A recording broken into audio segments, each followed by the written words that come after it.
Amen. Sumainyo ang Panginoon. At sumaiyo rin.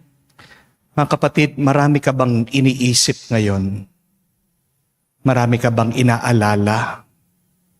Overthinker ka ba? Mag-ingat tayo.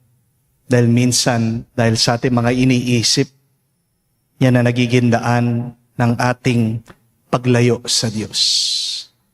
Ginagamit ng masama ng ating isip para tayo makagawa ng masama.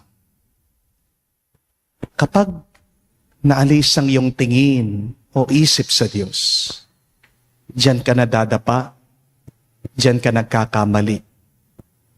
Kaya mga kapatid, imbis na isipin natin mga masamang nangyayari ngayon, imbis na binabalik-balikan natin yung mga masamang alaala natin noon, tayo'y manatili ngayon. At huwag nating aalisin ang ating isip, ang ating tingin, ang ating puso sa ating Panginoong Hesukristo na buhay sa Kanyang salita, sa Kanyang katawan at dugo sa banal na misa. Sa mga pagkakataon na kung saan tayo'y nagpadala sa ating mga masamang iniisip, tilingin natin ang awa at kapatawaran ng Diyos. Para minsan pa tayo makitang karapat-dapat makatanggap sa Kanya sa banal na Eucharistia. Inamin ko Sa makapangyarihang Diyos at sa inyo mga kapatid, na lubha akong nagkasala sa isip, sa salita, sa gawa at sa aking pagkukulang. Kaya isinasamo ko sa mahal na Birheng Maria, sa lahat ng mga anghel at mga banal, at sa inyo mga kapatid, na ako'y panalangin sa Panginoong ating Diyos. kawan tayo na makapangyarihang Diyos, patawarin tayo sa ating mga kasalanan at patnubayan tayo sa buhay na walang hanggan. Amen. Panginoon, kaawaan mo kami. Panginoon, kaawaan mo kami. Kristo, kaawaan mo kami. Kristo, kaawaan mo kami. Panginoon, kaawaan mo kami. Panginoon, kaawaan mo kami. Manalangin tayo. Ama namin makapangyarihan, ipagkaloob mo aming magampanan ang pagkasalukuyan ng pagpapakasakit ng aming poong mahal upang kami pagindapat magkamit na ibinungan itong kapatawaran sa pamagitan ni Jesucristo kasama ng Espiritu Santo magpa sa walang hanggan. Amen.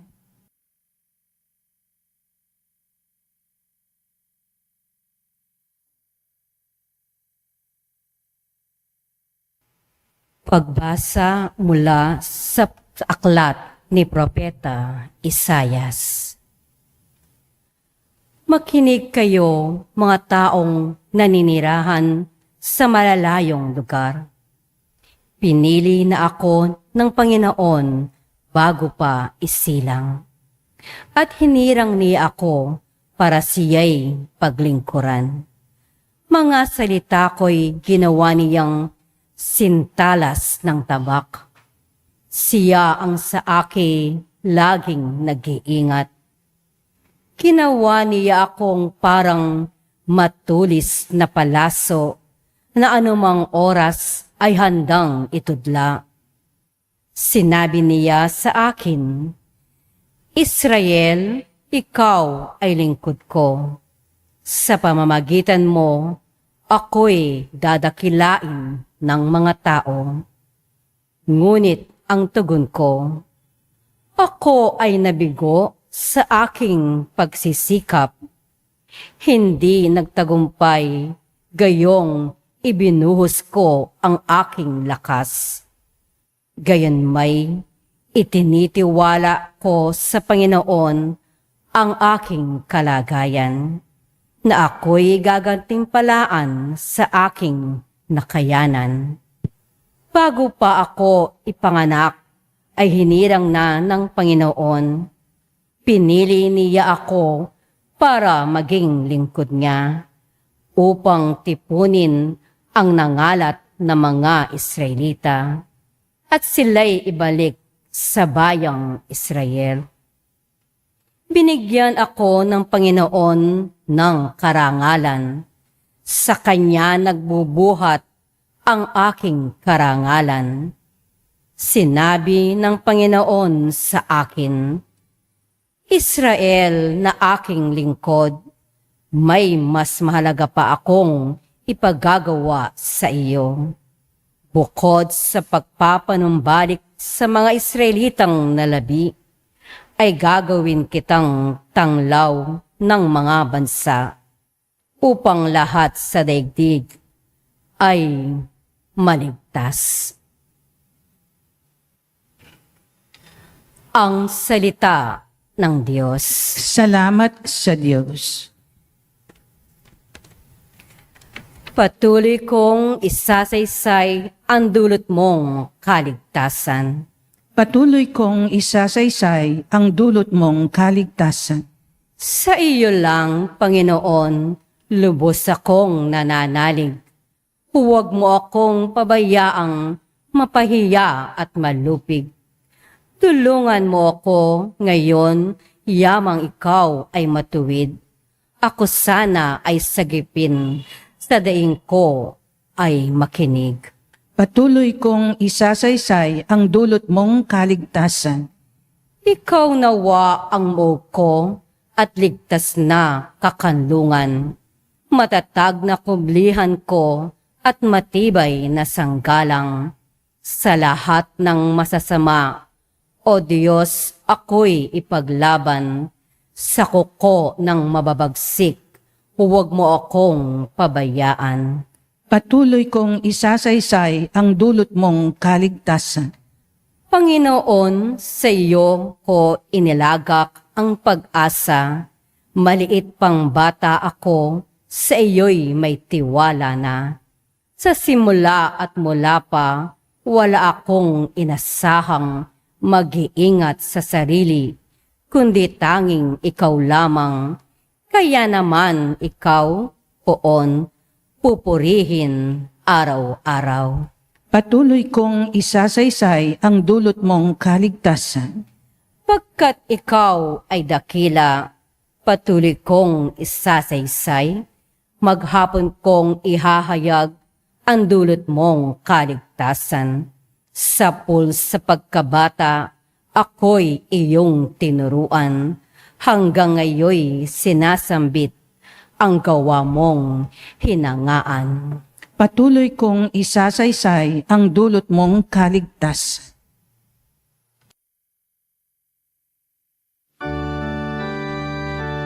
Wika mo ay aming dirinig, wika mo ay aming susundin, wika mo ay aming tutundin, wika mo ay aming dirinig, wika mo ay aming susundin, wika mo ay aming tutundin. Nagpupuri kami sa iyo, Hari ng Hesukristo, masunurin kang kordero, sa katubusan ng tao, hayin sa krus ang buhay mo. Sumainyo ang Panginoon. At sumaiyo rin. Ang mabuting balita ng Panginoon ayon kay San Juan. Papuri sa iyo, Panginoon. Nung panong yun, habang nakahilig kasama ng kanyang mga alagad, nagugulumihan ang sinabi ni Jesus, tandaan ninyo, ako'y ipagkakanulo ng isa sa inyo. Nagkatinginan ang mga alagad. Hindi nila alam kung sino ang kanyang tinutukoy. Ang alagad na minamahal ni Jesus ay nakahilig na kalapit niya. Kinalabit siya ni Simon Pedro at sinabi, itanong mo kung sino ang tinutukoy niya. Kaya't pumilig siya sa dibdib ni Jesus at tinanong, Panginoon, sino po ba ang tinutukoy ninyo? Sumagot si Jesus, ang ipagsawsaw ko ng tinapay, siya nga. At nang maisawsaw ang tinapay, binigay niya ito kay Judas na anak ni Simon Iscariote. Nang matanggap na ni Judas ang tinapay, si Satanas ay pumasok sa kanya. Sinabi ni Jesus, gawin mo na ang gagawin mo. Ngunit, isa man sa mga kasalo niya ay walang nakaalam kung bakit niya sinabi ito. Sapagkat si Judas ang nag-iingat ng kanilang salapi. Inakala nilang pinabibili siya ni Jesus ng kakailanganin sa pista o kaya pinagpapalimos sa mga dukha. Nang makain na ni Judas ang tinapay, siya'y umalis. Gabi na noon, pagkaalis ni Judas, ay sinabi ni Jesus, ngayon mahahayag na ang karangalan ng anak ng tao at mahahayag din ang karangalan ng Diyos sa pamagitan niya. At kung mahayag na ang karangalan ng Diyos, ang Diyos naman ang maghahayag ng karangalan ng anak. At gagawin niya ito agad. Mga anak, kaunting panahon na lamang ninyo ako makakasama. Hahanapin ninyo ako, ngunit sinasabi ko sa inyo ngayon, ang sinabi ko sa mga Hudyo, hindi kayo makakapunta sa paroroonan ko. Saan po kayo pupunta? Panginoon, tinanong ni Simon. Sumagot si Jesus, sa paroroonan ko'y hindi ka makakasunod ngayon, ngunit susunod ka pagkatapos. Bakit po hindi ako makakasunod sa inyo ngayon? Tanong ni Pedro, buhay ko may iaalay ko dahil sa inyo. Sumagot si Jesus, iaalay mo ang buhay mo dahil sa akin? Tandaan mo, bago tumilawok ang manok, may 3 muna akong itatatwa. Mga kapatid, ang mabuting balita ng ating Panginoon. Pinupuri ka namin, Panginoong Hesukristo. Magandang araw po muli sa inyong lahat. Meron pong isang kwento tungkol po sa isang tao. Pumunta po siya sa isang pari at humihingi ng payo. Sabi po nitong lalaki, Father, bakit hindi ko po mapigilan mag-isip palagi ng masama? Hindi po ako makatulog, hindi po ako makapagtrabaho ng mabuti. Palagi po akong kinakabahan, sumasama ang aking pakiramdam. Ano po ang aking gagawin? Sumagot po itong pari, sabi niya, hindi mo naman mapipigilan ang ibon na lumipad at dumapo sa ibabaw ng iyong ulo. Pero mapipigilan mo siya na gumawa ng pugad sa ibabaw ng iyong ulo. Hindi mo rin mapipigilan ang lamok na dumapo sa iyong balat. Pero mapipigilan mo ito na sipsipin ang dugo mo. Hindi mo rin naman mapipigilan na pasukan ng mga daga ang iyong kabahayan. Pero mapipigilan mo sila na huwag kainin ang iyong pagkain at ang iyong damit. Mga kapatid, isang magandang paalaala po ito sa atin. Hindi po kasalanan ang magkaroon ng bad thoughts. Amen? Pero ang kasalanan ay kapag inaalagaan mo, kapag hindi mo inaalis, kapag nananatili, ang mga masamang iniisip mo. Amen? Napakaganda po ng ating ebanghelyo ngayon. Pansin nyo, kasama ni Judas ang ating Panginoon. Kasalo ni Judas si Jesus sa hapagkainan. Narinig pa nga ni Judas yung mga banal na salita at turo ng ating Panginoong Hesukristo. Pero pumasok pa rin ang dyablo sa isip ni Judas. The gospel said that after receiving the piece of bread from Jesus, Satan entered Judas Iscariot. Nakakabigla po ito, no? Katapos-tapos palang mag-communion ni Judas. Pero tinukso na siya agad ng demonyo. Pero hindi pa nagkasala dito si Judas. Ang kasalanan talaga ni Judas ay yung ginawa niya. Pagkatapos pinasukan ng demonyo si Judas, pinagtaksilan niya ang ating Panginoong Hesukristo. Mga kapatid, mag-ingat po kayo sa dyablo dahil wala siyang pinipiling oras, panahon at lugar para tuksuhin ka. unawain niyo po, lahat ng mga kasalanan na ating ginagawa, nag-uumpisa sa ating mga kaisipan. All sins are premeditated. Ibig sabihin, lahat ng kasalanan, pinagpaplanuhan. Ang kasalanan, nag-uumpisa sa ating mga kaisipan. Hindi po totoo yung aksidente lang daw, kaya nabuntis niya yung babae. Ano ka? Hilo? Ano yan? Nadapa ka lang pagkatapos yung kwan mo pumasok doon sa kwan niya. Pasensya na po sa analogy ha. Pero nakakainis lang minsan, di po ba? Yung mga ibang sinungaling na lalaki. Sinasabi nila na aksidente lang na nangyari yun. Kapatid, aminin mo. Nung umpisa pa lang, may pagnanasa ka na. Amen? Pagkakita pa lang dun sa babae, may sumagi na dun sa isip niya. Kaya nagkakarelasyon ka, liban sa iyong asawa, kasi ginusto mo. Di po ba? At saan nangyayari yung gusto? Sa isip ng tao. Kahit din naman po, yung mga nakabaril, nakapatay dahil sa road rage bago ang alitan, mainit na talaga ang ulo niyan. May plano na talaga siya sa kanyang isip na kapag may nag-cut sa kanya sa daan, hahabulin niya ito, tatakutin niya ito, at worst comes to worst, babarilin niya ito. Di po ba? Kasi hindi ka bibili ng baril kung wala kang balak na gamitin ito. Kung wala ka talagang balak na manakot at bumaril ng tao, dapat from the very start, huwag ka na magdala ng baril. Di po ba? Kahit nasabihin nyo, for self-defense, ang gagawin mo, nag-uumpisa sa iyong isip. Kahit naman po ang magnanakaw. Mas matindi yan. Kasi nagpaplano paano siya makapagnakaw. Ang mga magnanakaw, pinag-iisipan paano mandukot, paano manloob ng bahay, paano kumuha ng pera. Pero alam niyo po kung anong mas nakakatakot, kung anong mas masama. Yung mga nagnakaw na, nag-iisip pa ng paraan para hindi sila mahuli.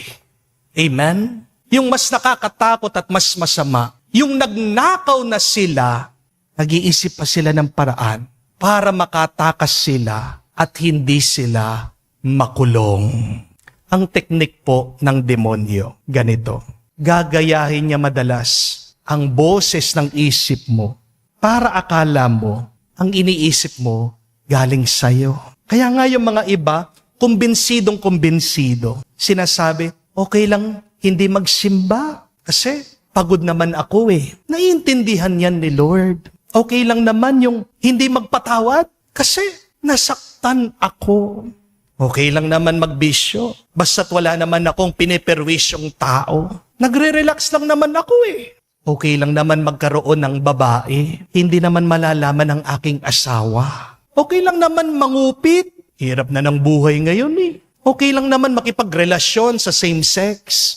Mahal ko siya Di ba ang Diyos, pagmamahal, mauunawaan naman ako ng Diyos kapag minamahal ko ang kamukha kong kasarian. Ang tanong, yan bang iniisip mo, kapatid? Galing ba yan sa Diyos? O baka galing lang yan sa'yo? Ask that question.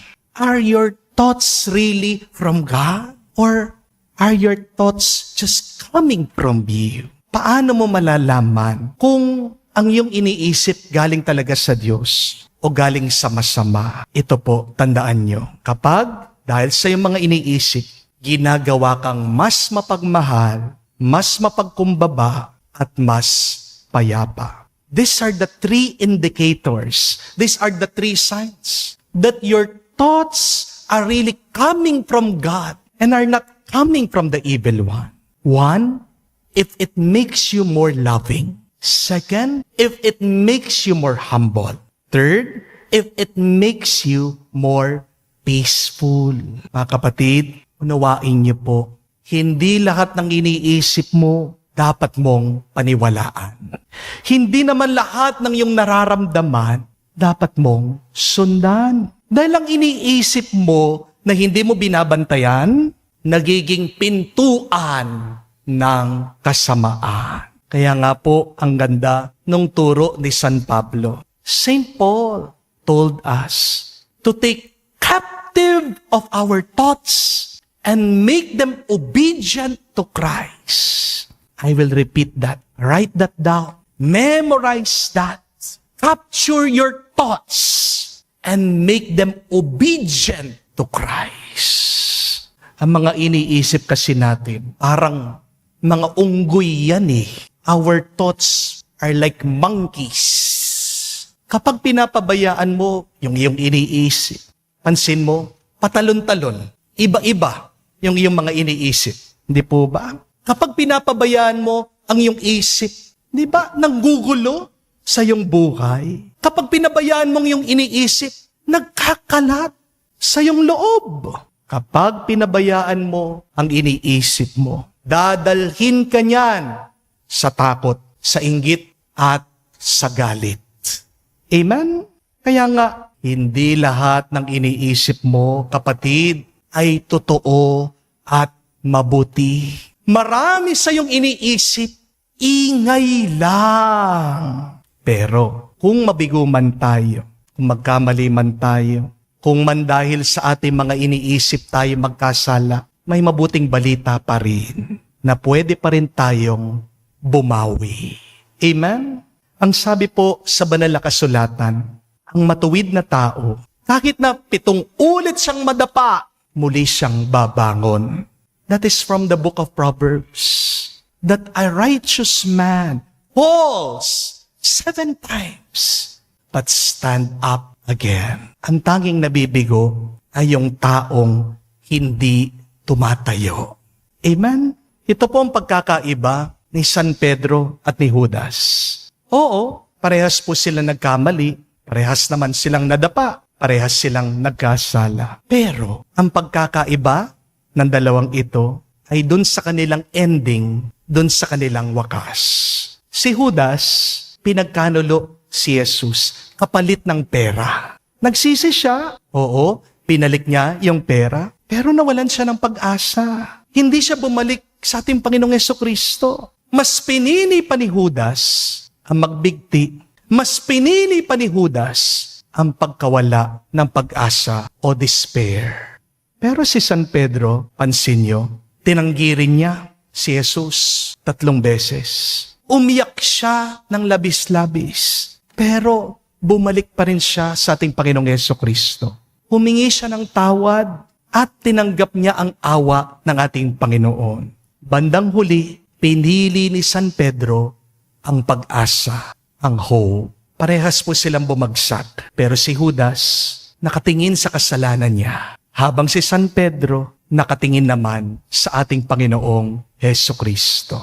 Mga kapatid, hindi ka magiging Judas dahil nagkakasala ka lang. Nagiging Judas ka kapag nawawalan ka ng pag-asa.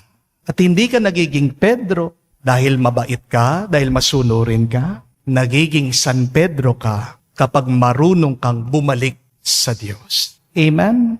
Kaya kahit na ilang beses po tayong bumagsak, magkamali, magkasala, dahil sa ating mga masamang iniisip, mga kapatid, huwag kayong magsawa na magbalik loob sa Diyos. Dahil ang Diyos hindi napapagod magpatawad. Meron pong isang napakagandang kwento tungkol po sa isang matabang pari. Hindi po ako ito ha. Siya po ay inanyayahang magmisa sa jail, sa kulungan. Sa prosesyon po, pakyat po sa entablado, itong matabang pari, siya po ay nadapa at nahulog doon sa entablado. Nagtawanan yung mga nakakulong, yung mga preso.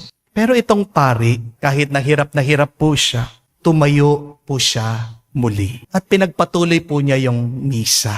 At sa humili po ng pari, ito yung kanyang sinabi, "Mga kapatid, dumating ako sa kulungan na ito para ipakita ko sa inyo na kahit ang isang tao ay nadapa, nahulog, nasaktan, napahiya, kaya pa rin niyang tumayo at magpatuloy muli." Seryoso po lahat ng mga nakakulong. Natauhan yung mga nagtawanan at lumuha po na konsensya ang marami. Mga kapatid, tandaan niyo po ito. Hindi ang pagiging perpekto ang hinahanap ng Diyos. Ang hinahanap ng Panginoon ay isang puso na marunong magbantay, sumunod at bumangon muli sa pagkakamali. Kaya maging mas tapat tayo sa Diyos ngayon. Bantayan natin ang ating mga iniisip. Dahil dito nagsisimula ang kasalanan o ang kabanalan mo. Isuko natin ang ating iniisip kay Kristo. Huwag mong susundan ang iyong iniisip. Ang sundan mo ay ang kagustuhan ng Diyos palagi. Amen? Hindi naman lahat ng pumapasok sa isip mo ay dapat mong sundin. At higit sa lahat, bumangon tayo palagi sa bawat pagkakamali. Dahil ang tunay na tagasunod ni Kristo ay ang mga taong hindi pa nadapa. Ang tunay na tagasunod ni Kristo ay ang mga nadadapa pero marunong bumangon muli at magbalik loob sa Diyos. Amen. Tumayo po tayo. Alay po natin sa Diyos ang ating mga dasal at panalangin. Buong kababaang loob, dinudulog natin ang ating mga kahilingan sa Panginoon habang laging inaalala ang paghihirap na Kanyang tinitiis para sa ating kaligtasan. At isabihin, Panginoon, dinggin mo kami. Panginoon, dinggin mo kami. Ang mga ipinagkanulo ng kanilang mga kaibigan, naway hindi magkimkim ng ihinanakit, manalangin tayo sa Panginoon. Panginoon, dinggin mo kami. Ang mga makasalanan, naway hindi paghinaan ng loob, bagkus maghangad ng kapatawaran sa pamamagitan ng sakramento ng pagkukumpisal, manalangin tayo sa Panginoon. Panginoon, dinggin mo kami. Ang mga nagdurusa, naway magkaroon ng lakas upang tiisin ang kanilang mga pasanin sa buhay, manalangin tayo sa Panginoon. Panginoon, dinggin mo kami. Sa katahimikan po ng ating puso, sabihin natin sa Diyos ang ating mga personal na pangangailangan. Ama naming Diyos, sa iyong karunungan ay hinayaan mong magdusang iyong anak para sa amin. Sa pamagitan ng Espiritu, higit mo kaming ilapit sa iyo upang maipahayag namin ang taimtim na pasasalamat. Hinihiling namin ito sa pamagitan ni Kristo, aming Panginoon. Amen.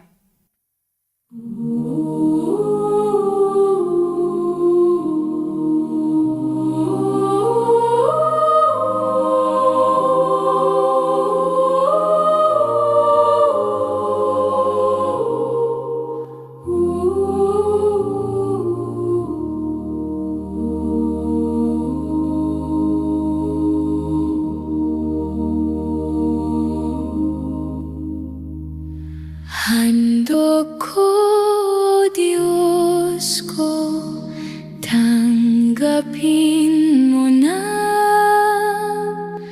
Halay ko, Diyos ko, ikalugod mo na. Nagsising puso, nagpapakumbaba. Ikatuon sana kami patawarin na.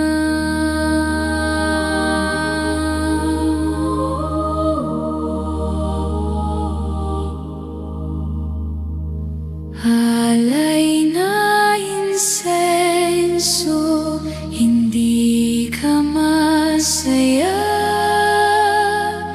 Alay ng kataasan, hindi ka tangap-tangap. Handog na mahihirap, galing sa dukha. Sa'yo'y kaya-kaya, sa'yo'y katuwa-tuwa.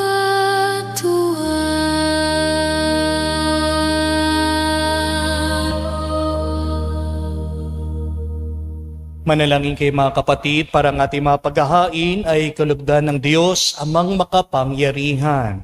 Tanggapin nawa ng Panginoon itong paghahain sa iyong mga kamay, sa kapurihan niya at sa karangalan, sa ating kapakinabangan at sa buong sambayanan niyang banal. Ama naming lumikha, tunghayan mo ang mga alay ng iyong angkan, na ginawa mong magkakasalo-salo sa paghahaing banal.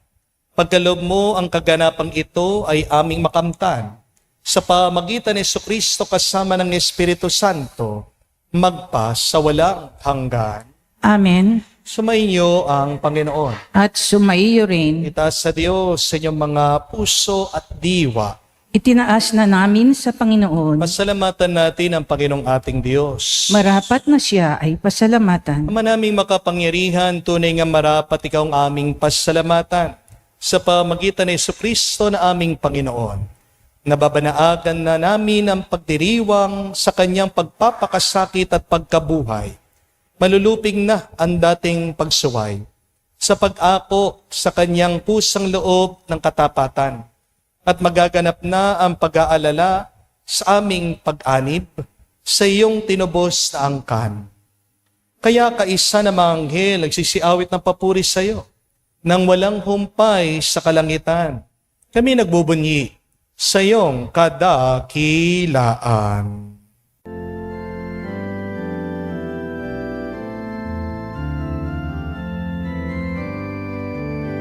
Santo, Santo, Santo, Panginoon Diyos ng mga hukbo, napupuno ang langit at lupa ng kadakilaan mo. Hosana, Hosana, sa kaitaasan, pinagpalang na paririto sa ngalan ng Panginoon. Hosana, Hosana, sa kaitaasan. Hosana, Hosana, sa kaitaasan.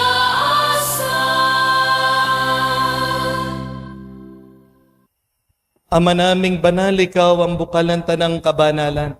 Kaya't sa pamagitan ng iyong Espiritu, gawin mong banal ang mga kaloob na ito, upang para sa amin, maging katawan at dugo ng aming Panginoong Heso Kristo.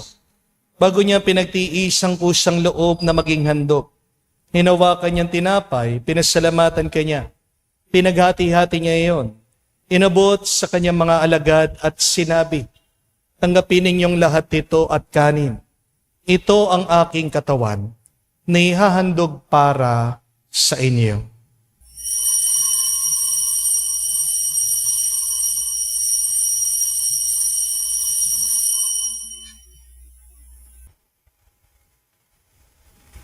Gayon din naman na matapos ang hapunan, hinawakan niya ang kalis. Muli kanyang pinasalamatan. Nabot niyang kalis sa kanyang malagad at sinabi, tanggapin ninyong lahat ito at inumin. Ito ang kalis ng aking dugo, ng bago at walang hanggang tipan. Ang aking dugo na ibubuhos para sa inyo at para sa lahat, sa ipagpapatawad ng mga kasalanan.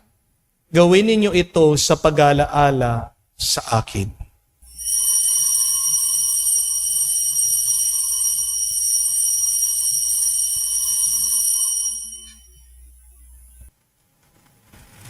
Ang misteryo ng pananampalataya.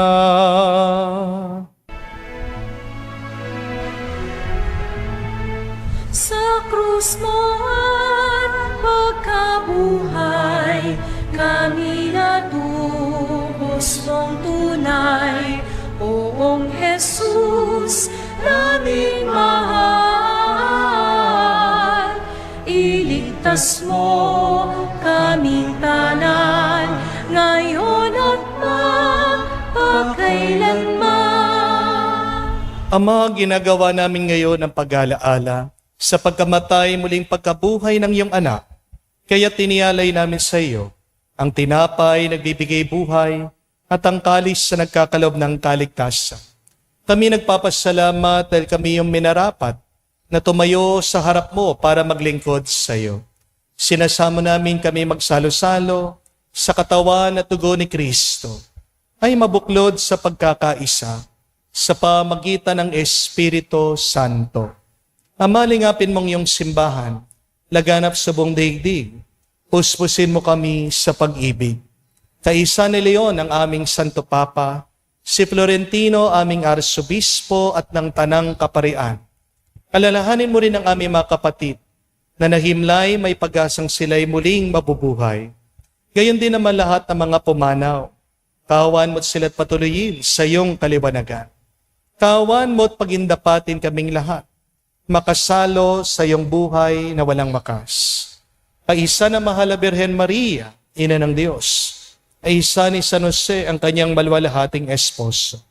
Kaisa ng mga apostol at lahat ng mga banal na namuhay dito sa daigdig na kalugod-lugod sa iyo.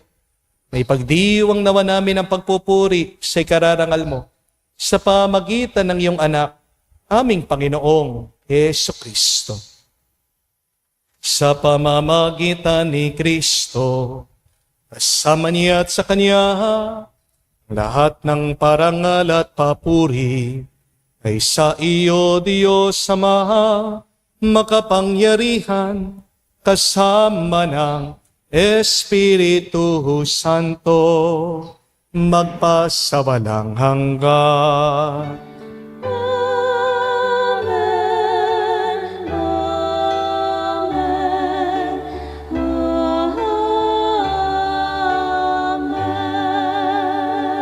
Mga kapatid, sabay-sabay po natin dasalin ang panalangin tinuro sa atin ng Panginoong Heso Kristo.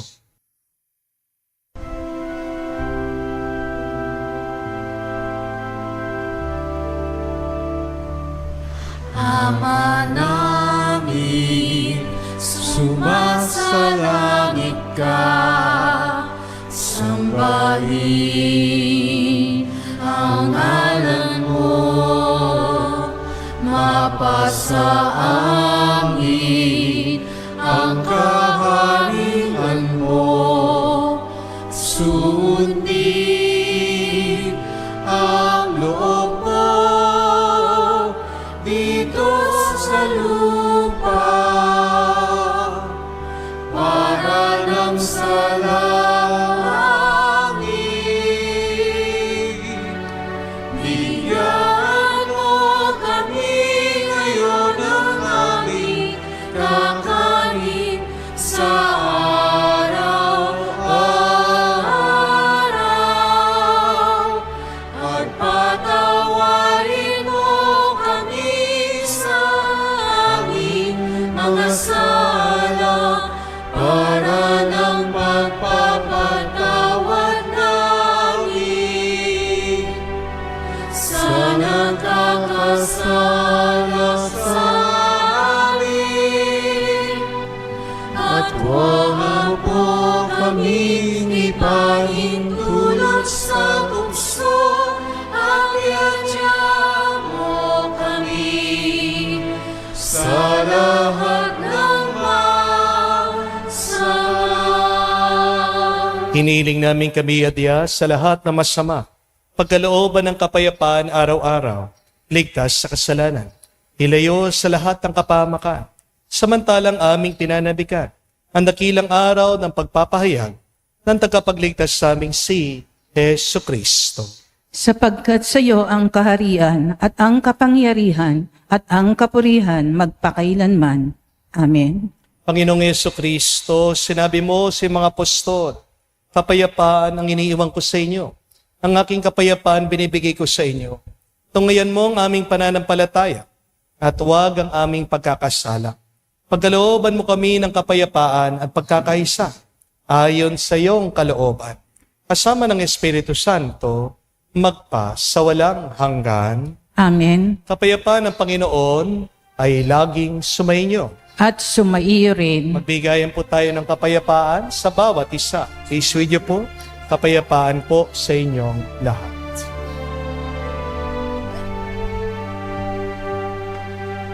Kordero ng Diyos na nag-aari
kapatid, naririto ang ating Panginoong Jesucristo, ang Kordero ng Diyos.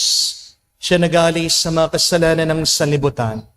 Mapalad tayong lumalapit sa piging ng Kordero. Panginoon, hindi ako karapat-dapat na magpatuloy sa iyo, ngunit sa isang salita mo lamang ay gagaling na ako.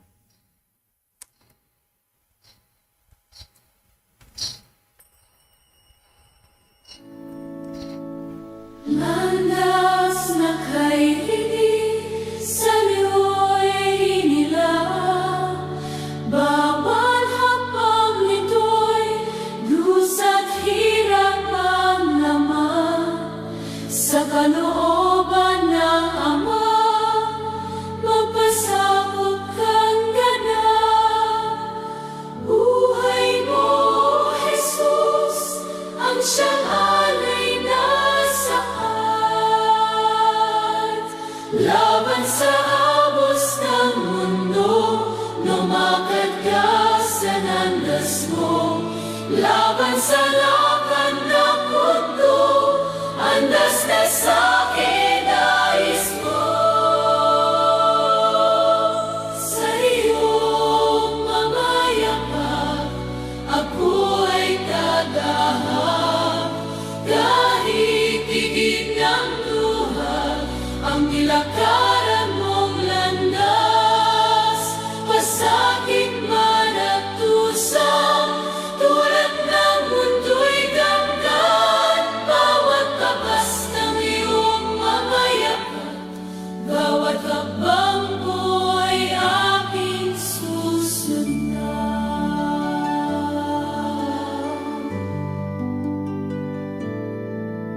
Kay hirap ng dawit, kaluhugan mo'y kundi. Diniri kong sundan, bagas ng iyong mga hakbang. Ang buhay ko'y laan, sa iyo kailan pa ba? Maglilingkod sa iyo, Panginoon, hanggang wakas. Laban sa agos ng mundo, lumakad ka sa landas mo. Laban sa lakad ng mundo, landas ka sa'kin nais mo. Sa iyong mga yapak, ako ay dadaang. Kahit bigim ng lupa, ang nilakaran mong landas. Pasakit man at tusang, tulad ng mundo'y ganggan. Bawat bakas ng iyong mga yapak, bawat hakbang mo'y aking susundan. Manalangin tayo. Ama namin mapagmahal, kami mga tumanggap sa banal na pakikinabang ay dumudulog sa iyo at nakikiusap pagbigyan. Sa kahilingan namin, ang piging mong bigay ay maging pagsasalo nawa namin sa iyong walang maliw na buhay. Sa pamagitan ni Jesucristo kasama ng Espiritu Santo, magpa sa walang hanggan. Amen. May dahilan bakit tayo po ay nag-uumpisa sa pagsisisi. At napansin niyo po ang ating sinasabi pag nagsisisi tayo sa loob ng misa, na tayo'y nagkasala sa isip, sa salita, at sa gawa. Dahil ang ating iniisip ay ang ating nasasabi, ang ating sinasabi, yan ang ating nagagawa. Sin starts with your thoughts. San unang pumapasok ang demonyo? Sa iyong isip. Kaya kapag hindi mo binabantayan ang iyong isip, yan na nagiging pintuan ng kasamaan. Kaya nga, tandaan natin ang turo ni San Pablo, take captive of your thoughts and make them obedient to Christ. Yan, nagkakasala tayo kasi palagi gusto natin tayong masusundan. Kapatid, tandaan mo, hindi lahat ng iyong naiisip ay tama at totoo. Marami sa iyong iniisip ay ingay. Marami sa iyong iniisip ay nakakasama, nakakabigat sa iyong buhay. Paano mo alam ang iyong iniisip ay galing sa Diyos? Kapag tinutulungan kang mas magmahal, kapag tinuturuan kang maging mas mapagkumbaba, kapag yan ang nagiging daan ng iyong kapayapaan.